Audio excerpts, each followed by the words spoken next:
je suis Anthony Caillet. Je suis syndiqué à la CGT depuis 1997.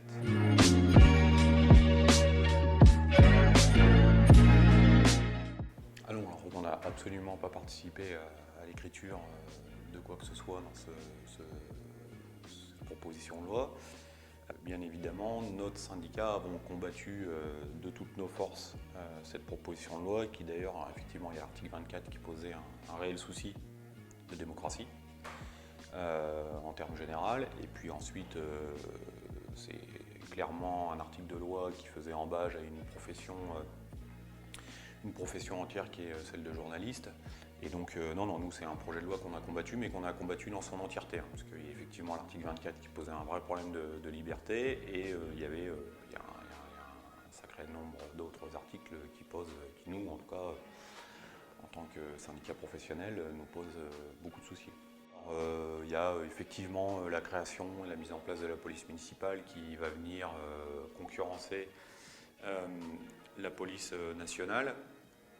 Donc nous on estime clairement que la police c'est du pouvoir régalien et que donc elle ne peut être assumée que par l'État et qu'elle n'a pas à être assumée par les collectivités territoriales ou locales ou les municipalités ou les régions comme Mme Pécresse a essayé aussi. Ensuite il y a un paquet d'autres articles qui nous posent problème, c'est la réserve citoyenne dans la police, c'est l'ouverture aux policiers adjoints, c'est-à-dire des contractuels très peu payés, voire très mal payés, sur une période de 2 fois 3 ans. Donc en fait on paupérise complètement la police nationale en faisant ça.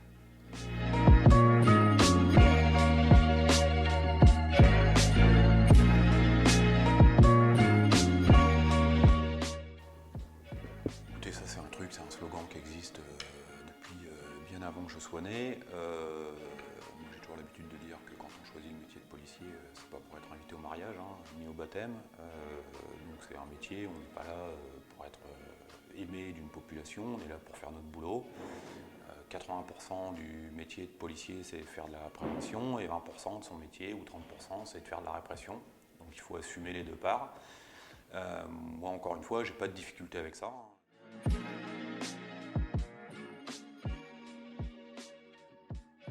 Je ne sais pas à quoi ça tient, je pense qu'il y a un manque de confiance, notamment des policiers envers leur hiérarchie, qui se disent si jamais on nous demande je sais pas moi, une charge sur un maintien de l'ordre et que ça se passe mal et que c'est le commissaire qui donne l'ordre de l'assaut, c'est moi qui vais être fautif.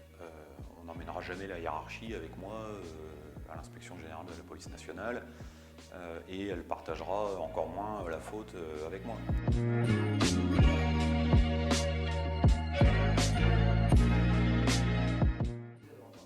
Non, jamais entendu parler de ça.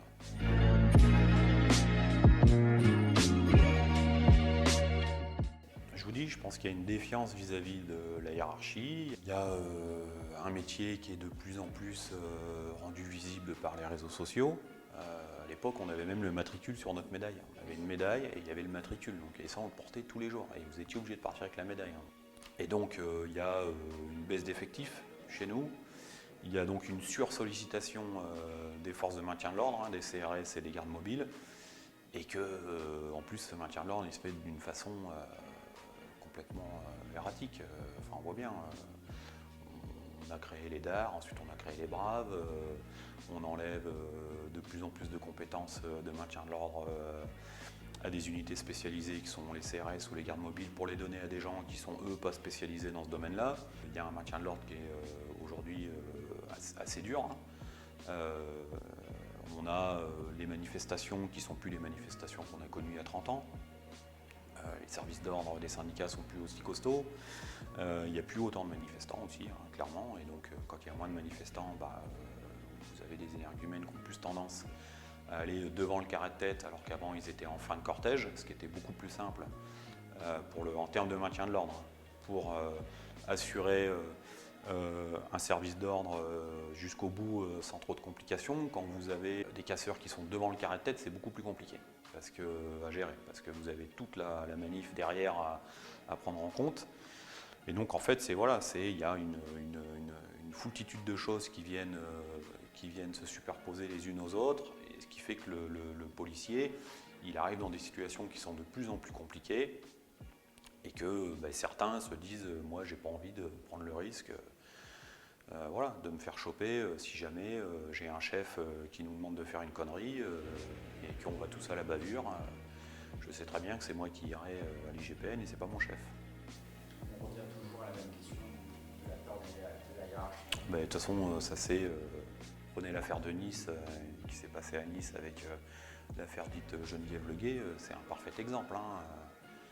S'il n'y avait pas eu un policier courageux pour dénoncer le fait que c'est le commissaire de police sur place qui est fautif, c'est très certainement les effectifs voilà, qui auraient eu l'entièreté des torts.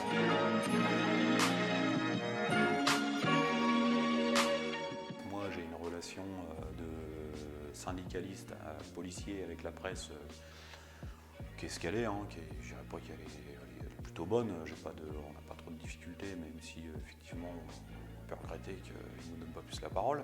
Moi je dirais quand même qu'elle est quand même bonne, parce que quand je vois le nombre de documentaires qui est fait sur la police à longueur de semaine et de livres qui sont écrits par des journalistes, par vos confrères du Monde, de Libé, tout ça, il n'y a pas un bouquin qui sort pas par semaine, quoi, qui est coécrit avec un flic et un journaliste. Donc je pense quand même que les relations sont plutôt bonnes.